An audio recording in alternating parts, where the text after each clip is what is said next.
friends, welcome back to Jisma Crafts. I am Jisha. എല്ലാവർക്കും സുഖമല്ലേ? ഞാനും ഫാമിലി എല്ലാവരും സുഖമായിട്ടിരിക്കുന്നു. ഇന്നത്തെ വീഡിയോ നമ്മളൊരു ക്യാമറ വാങ്ങി അതിൻ്റെ അൺബോക്സിങ് വീഡിയോ ആണ്. ഇതുവരെ മൊബൈലിലായിരുന്നു വീഡിയോസ് എല്ലാം എടുത്തിട്ട് അപ്ലോഡ് ചെയ്തുകൊണ്ടിരുന്നത്. നിങ്ങളെല്ലാവരും കട്ടയ്ക്ക് കൂടെ നിൽക്കുമ്പോൾ ഞങ്ങളും അതനുസരിച്ചുള്ള കിടിലം വീഡിയോസുകൾ ഇടണ്ടേ, നല്ല എന്താ പറയുക ക്ലാരിറ്റിയുള്ള നല്ല അടിപൊളി വീഡിയോസ് ഇടണ്ടേ. അതിനുവേണ്ടി നമ്മളൊരു ക്യാമറ മേടിച്ചു. ഞാൻ അതിനെക്കുറിച്ച് പറയുന്നേക്കാളും കൂടുതൽ അറിയാവുന്നത് എൻ്റെ ഹസ്ബൻഡിനാണ്. അപ്പോൾ ആള് ക്യാമറയെ പറ്റി നിങ്ങളോട് ഡീറ്റെയിൽഡ് ആയിട്ട് പറയും.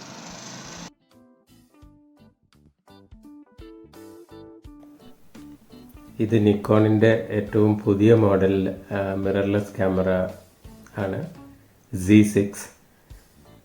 ഇതിൻ്റെ പ്രത്യേകത എന്ന് പറഞ്ഞാൽ ഇത് ഫുൾ ഫ്രെയിം മിറർലെസ് ക്യാമറയാണ്. ഇതുവരെ ഫുൾ ഫ്രെയിം മിറർലെസ് ക്യാമറകൾ നിക്കോണിൻ്റെ ഇല്ലായിരുന്നു. എല്ലാവരും സോണിയാണ് വാങ്ങിക്കൊണ്ടിരുന്നത്. ഇത് ക്യാമറ ബാഗ്, പിന്നെ പഴയ ക്യാമറകളുടെ ലെൻസ് ഇതിൽ ഉപയോഗിക്കാൻ വേണ്ടിയിട്ടുള്ള ഒരു F2Z അഡാപ്റ്റർ, പിന്നെ ഒരു 32 GB മെമ്മറി കാർഡ്, എല്ലാം കൂടിയുള്ള ഒരു ഡീലാണ്.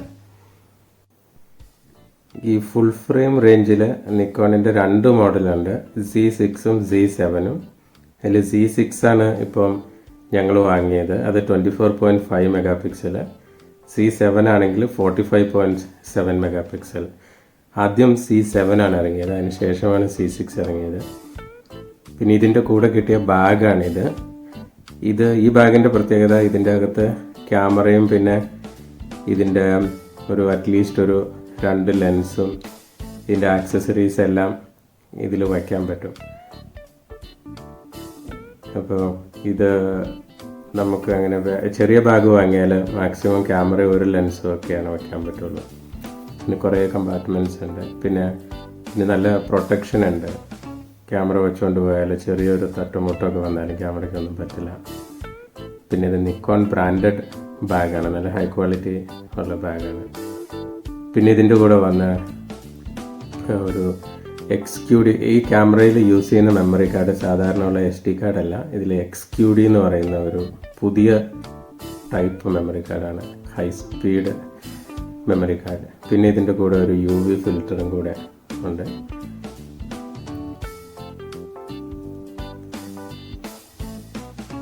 ഇത് UV ഫിൽറ്ററിൻ്റെ ഒരു പ്രത്യേകത, ഇത് ഇട്ട് കഴിഞ്ഞാൽ UV റേസ്, അതായത് ഇപ്പോൾ നമ്മൾ ഒരു പുറത്ത് ഔട്ട്ഡോർ ഷൂട്ടിങ്ങിലൊക്കെ UV റേസ് ഇത് ഫിൽറ്റർ ചെയ്ത് കളയാൻ പറയുന്നത് 99% UV റേസ് ഫിൽറ്റർ ചെയ്ത് കളയുന്നതാണ്. പിന്നെ ഒരു അഡീഷണൽ പ്രൊട്ടക്ഷനും കൂടിയാണ് ലെൻസിന്. ഇനി നമുക്ക് ക്യാമറയുടെ ബോക്സ് ഓപ്പൺ ചെയ്ത് നോക്കാം. ഈ ബോക്സിൻ്റെ അകത്ത് മെയിനായിട്ട് 3 കാര്യങ്ങളാണുള്ളത്. അതിൻ്റെ ലെൻസ്, ഞാൻ ആദ്യം പറഞ്ഞ F2Z അഡാപ്റ്റർ, പിന്നെ ക്യാമറ. അത് നിങ്ങൾക്ക് കാണാം.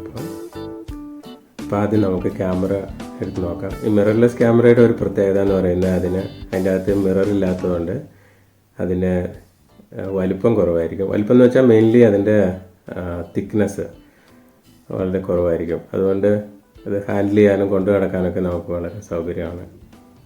പിന്നെ ഫങ്ഷണാലിറ്റി ഒന്നും കാര്യമായിട്ട് കോംപ്രമൈസ് ചെയ്യാതെ സൈസ് കുറച്ചിരിക്കുന്നത്. പിന്നെ ഇതിൽ യൂസ് ചെയ്യുന്നത് ഒരു പുതിയ ടൈപ്പ് മൗണ്ട് ഇൻട്രൊഡ്യൂസ് ചെയ്തിട്ടുണ്ട്, ഇതിൽ Z മൗണ്ട് എന്ന് പറഞ്ഞിട്ട്. അപ്പം ഇതിൽ നേരിട്ട് ഫിക്സ് ചെയ്യണമെങ്കിൽ നമ്മൾ ആ Z മൗണ്ട് സപ്പോർട്ടഡ് ലെൻസസ് ആണ് മേടിക്കാൻ പറ്റുള്ളൂ. ഇപ്പോൾ അത് അധികം ഇല്ല. അതുകൊണ്ട് പഴയ ലെൻസസ് ഇതിൽ മൗണ്ട് ചെയ്യാൻ പറ്റും, പക്ഷേ അതിന് നമുക്ക് F2Z അഡാപ്റ്റർ വേണം.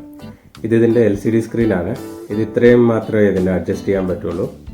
മറ്റുള്ള ചില ക്യാമറകളിലുള്ള പോലെ സൈഡിലേക്ക് ഒന്നും തിരിക്കാൻ പറ്റത്തില്ല.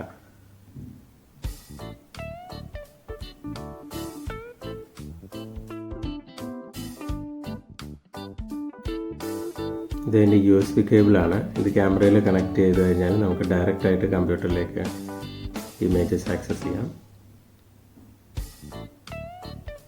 ഇതിൻ്റെ ബാറ്ററി ചാർജറാണ്. ഇതിൻ്റെ കൂടെ വരുന്ന ബാറ്ററി, ഇത് ക്യാമറയ്ക്ക് അകത്ത് വെച്ച് ബാറ്ററി ചാർജ് ചെയ്യാൻ പറ്റത്തില്ല. പറ്റും, ക്യാമറയ്ക്കകത്ത് വെച്ച് ബാറ്ററി ചാർജ് ചെയ്യാൻ പറ്റും. പക്ഷേ അതിൻ്റെ ചാർജിങ് ഒത്തിരി സമയമെടുക്കും. അഡാപ്റ്റർ ആണെങ്കിൽ ഒരു 1-1.5 hours ചാർജ് ചെയ്യാൻ പറ്റും. ക്യാമറയുടെ ടാഗാണ് ഇത്. ക്യാമറയിൽ അറ്റാച്ച് ചെയ്ത് നമുക്ക് ക്യാമറ പ്രൊട്ടക്ഷന് വേണ്ടി കഴുത്തിൽ ഇടാൻ വേണ്ടിയിട്ടുള്ളത്. ഇതിന് കുഷ്യനൊന്നുമില്ല, ഇതിങ്ങനെ ഒരു തിൻ ടാഗാണ്.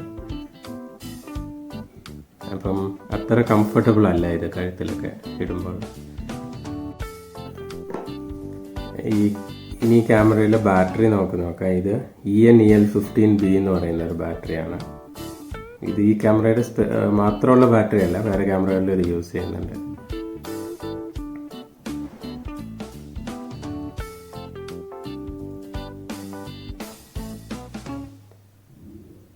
ഇതാണ് ഇതിൻ്റെ കൂടെ വരുന്ന കിറ്റ് ലെൻസ്. 24-70 സൂം ലെൻസാണിത്. ഇതിൻ്റെ ഞാൻ ആദ്യം പറഞ്ഞ പോലെ സി മൗണ്ട് ഉള്ള ലെൻസാണ്. ഇത് ഡയറക്റ്റ്ലി ക്യാമറയിൽ അറ്റാച്ച് ചെയ്യാൻ പറ്റുന്ന ലെൻസാണ്. ഇതിൻ്റെ കൂടെ ലെൻസ് ഇട്ട് വയ്ക്കാൻ പറ്റുന്ന ഒരു ബാഗാണ്. ഇതിൻ്റെ മെറ്റീരിയൽ എന്ന് പറയുന്ന മൈക്രോ ഫൈബർ മെറ്റീരിയലാണ്. അപ്പം ഇത് വെച്ച് ലെൻസ് ക്ലീൻ ചെയ്യാനും പറ്റുമെന്ന് തോന്നുന്നു. ഞാൻ ട്രൈ ചെയ്തില്ല.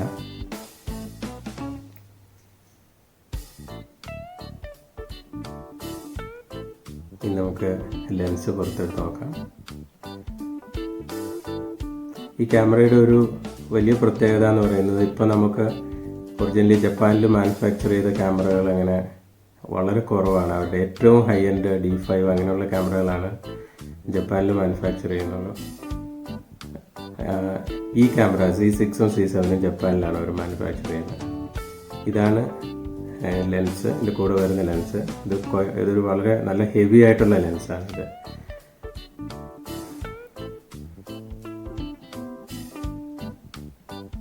ഇത് നല്ല ഹെവിയാണ്.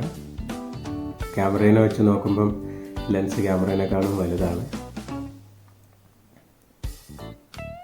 ഇതാണ് നമ്മുടെ F2Z അഡാപ്റ്റർ. ഈ അഡാപ്റ്റർ ഒരു സൈഡ് Z മൗണ്ട്, അതായത് പുതിയ ക്യാമറയുടെ Z മൗണ്ട്, മറ്റേ സൈഡ് F മൗണ്ട്.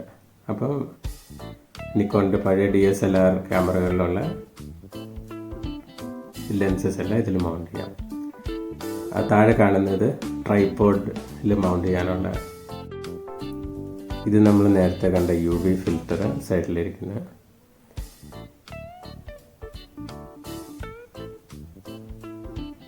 ഇതാണ് നമ്മുടെ XQD 32GB മെമ്മറി കാർഡ്. ഇത് ഞാൻ പറഞ്ഞ പോലെ ഇത് ഈ ക്യാമറയിൽ വരുന്നൊരു പുതിയ ടൈപ്പ് മെമ്മറി കാർഡാണ്. ഇപ്പോൾ ഒരു പ്രശ്നമുണ്ട്, ഇതിൻ്റെ അവൈലബിലിറ്റി ഒരു പ്രശ്നമാണ്. ആകെ സോണി മാത്രമാണ് ഈ കാർഡ് ഉണ്ടാക്കുന്നത്. നമുക്ക് ക്യാമറയിൽ ഇനി ബാറ്ററി ഇട്ട് നോക്കാം. ഈ മൊബൈലൊക്കെ നമ്മൾ വാങ്ങുമ്പോൾ അതിൻ്റെ ബാറ്ററിയിൽ കുറച്ച് ചാർജ് ഉണ്ടാകും, പക്ഷേ ഈ ക്യാമറയുടെ ബാറ്ററിയിൽ ഒട്ടും ചാർജ് ഇല്ലായിരുന്നു. അപ്പം ഞാനിതിൽ ബാറ്ററി ഇട്ടിട്ട് ഓൺ ചെയ്യാൻ ശ്രമിക്കുന്നുണ്ടെങ്കിലും അത് ക്യാമറ ഓൺ ആവില്ല, കാരണം അതിൻ്റെ ബാറ്ററിയിൽ ഒട്ടും ചാർജ് ഇല്ലായിരുന്നു. ഓൺ ആവുന്നില്ല ക്യാമറ.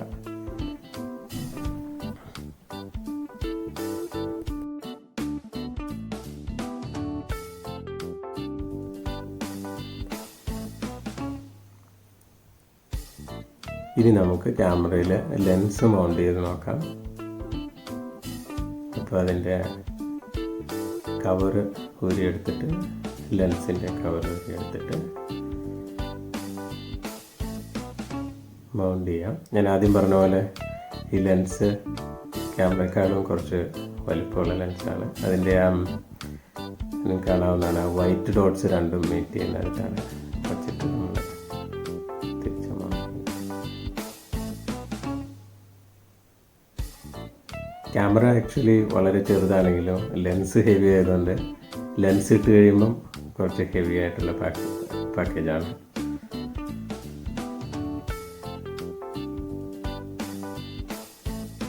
ഇതതിൻ്റെ വലിയ റിങ് സൂമും മറ്റേ ബാക്കിലുള്ള ഇപ്പം ഞാൻ തിരിക്കുന്ന ചെറിയ റിങ് ഫോക്കസ് അഡ്ജസ്റ്റ്മെൻറ്റുമാണ്. ഇത് വളരെ വളരെ സ്മൂത്താണ് ഇതിൻ്റെ സൂമും ഫോക്കസും ഒക്കെ.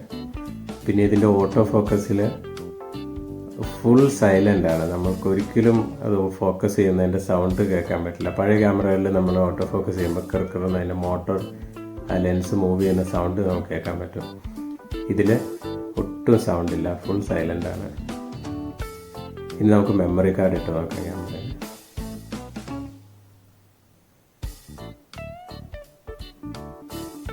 അത് മെമ്മറി കാർഡിൻ്റെ സ്പേസാണ്.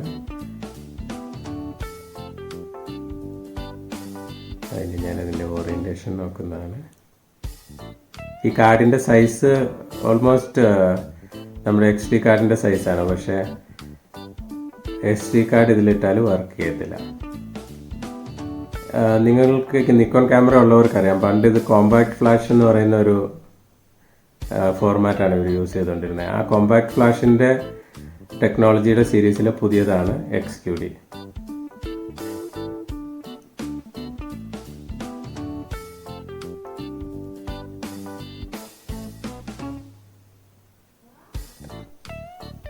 അപ്പോൾ ഇതിൻ്റെ കൂടെ വന്ന ആക്സസറീസ് എല്ലാമാണ് ഇപ്പം ടേബിളിൽ നിങ്ങൾക്ക് കാണാവുന്നത് ആയിരിക്കുന്നതിൻ്റെ type C USB type C cable, പിന്നെ ഫിൽറ്റർ, ചാർജർ, അങ്ങനെ എല്ലാം. ഈ മിറർലെസ് ക്യാമറ നിങ്ങൾക്ക് DSLR യൂസ് ചെയ്തവർ ചിലരൊക്കെ പറയും മിറർലെസ് ക്യാമറ ആക്ച്വലി അതിൻ്റെ viewfinder optical viewfinder അല്ല, അതുകൊണ്ട് അത് നല്ലൊരു ഇതല്ല എന്നൊക്കെ പറയും. പക്ഷേ എനിക്ക് ക്യാമറ യൂസ് ചെയ്ത് നോക്കിയപ്പോൾ അതിൻ്റെ വ്യൂ ഫൈൻഡറിലൊന്നും എനിക്ക് യാതൊരു പ്രശ്നവും തോന്നിയില്ല. വളരെ വളരെ ഫാസ്റ്റും വളരെ ക്ലിയറുമാണ്. പിന്നെ ഒരു ഡാർക്ക് ലൈറ്റിലൊക്കെ ഫോട്ടോ എടുക്കുമ്പോൾ DSLRൽ വ്യൂ ഫൈൻഡറിൽ കൂടെ സാധാരണ നമുക്കൊന്നും കാണാൻ പറ്റില്ല. പക്ഷേ ഇവിടെ നമ്മൾ ആക്ച്വലി നമ്മുടെ ISO സെറ്റിങ്സ് ഒക്കെ വെച്ച് ആക്ച്വൽ സെൻസറിൽ നിന്നാണ് നമ്മുടെ വ്യൂ ഫൈൻഡറിലുള്ള ഇമേജ് വരുന്നത്. അതുകൊണ്ട് എത്ര ലോ ലൈറ്റ് സിറ്റുവേഷൻ ആണെങ്കിലും നമുക്ക് വ്യൂ ഫൈൻഡറിൽ ഇമേജ് കാണാൻ പറ്റും. ഇതാണ് ഞങ്ങൾ വാങ്ങിച്ച നിക്കോൺ Z6. നിങ്ങൾക്കിപ്പം ഈ ക്യാമറയെ പറ്റി അല്ലെങ്കിൽ മിറർലെസ് ക്യാമറയുടെ ഇമേജ് ക്വാളിറ്റി അങ്ങനെ അതിനെപ്പറ്റി എന്തെങ്കിലും ഡൗട്ട് ഉണ്ടെങ്കിൽ നമ്മളുടെ കമൻറ്റിൽ വന്ന് ചോദിച്ചാൽ മതി. ഞാനത് ആൻസർ ചെയ്യാൻ നോക്കാം. ഇപ്പോൾ വീഡിയോ കണ്ടതിന് നന്ദി.